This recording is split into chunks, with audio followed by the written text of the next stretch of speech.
Lisa DeHart here, 3 Minutes with a Maine Guide, and we've hit our last recipe in the baking series, which is cornbread.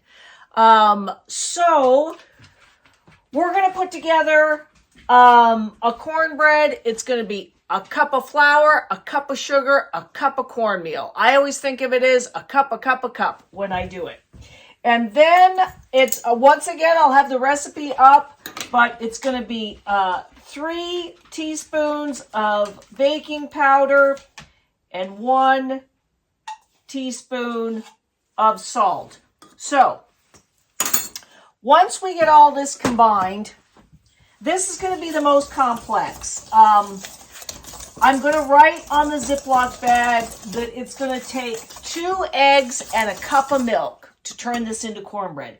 Here's why I always make sure I have a cornbread on a river. Because if you break an egg, you're making cornbread that night. And nothing gets wasted. And I think it's been valuable to me in the past.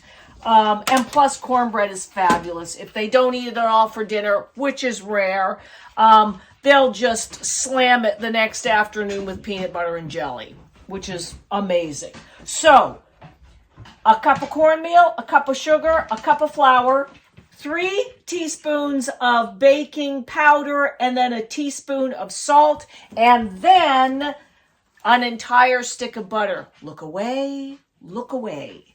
But this is the key, and we are on a river. So, here's an entire stick of butter melted, and we're just going to fold this in. And this, even with the butter, this is stable for weeks. We're just going to fold this in nice. I always wondered, for years I didn't do it this way. I would melt the butter on the river and do it that way. And then I thought to myself, geez, Lisa, there's so many of these where you melt the butter in and it's stable for weeks and it's one less step on a river and makes it just easy. So when we go to make a nice cornbread on a river, we'll just add the 2 eggs. We'll add enough of the a cup of milk, and we'll have a beautiful cornbread. So this is what it looks like. It's just the crumble of the dry ingredients and the butter, stable for weeks. Okay. So we're going to go ahead and we'll put the final instructions on the Ziploc bag. So whoever's helping you will know. It also helps you know. And so we're just going to stick this one in a Ziploc bag. And then we're going to get out there over an open fire.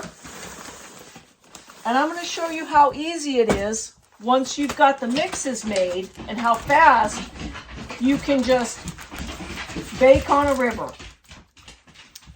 Stay tuned for that next week. I'm Lisa DeHart, and you've just spent 3 minutes with a Maine Guide.